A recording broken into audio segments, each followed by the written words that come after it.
Welcome to Kenton Teaches. Enjoy the video. In this video, I will explain how to make a Robo Sumo bot. First, let's consider the fundamental components you will need. A sturdy chassis, powerful motors, and grippy wheels are crucial for mobility. You'll also need a microcontroller, like an Arduino Nano, to be the brain of your bot. Don't forget sensors for detecting your opponent and the arena edge, along with a reliable power source, often a 7.4-volt lithium polymer battery, to keep your bot moving. Next, let's focus on the physical structure and movement. Your bot's chassis should be strong and lightweight, perhaps crafted from aluminum or a durable plastic.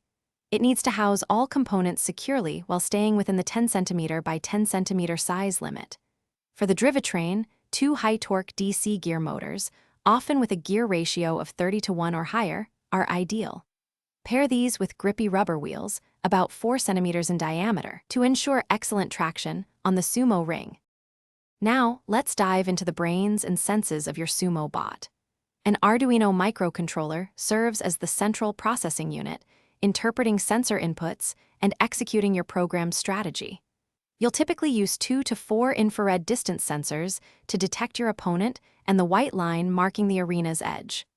A motor driver module, like an L298N, is essential for providing sufficient current to your motors and controlling their movement precisely. Proper wiring is key for reliable operation.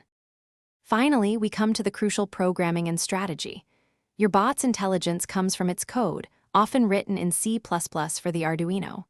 Start with a simple search pattern, perhaps a spiral or sweeping motion, to find your opponent. Once detected, implement an aggressive attack strategy, driving forward with maximum power.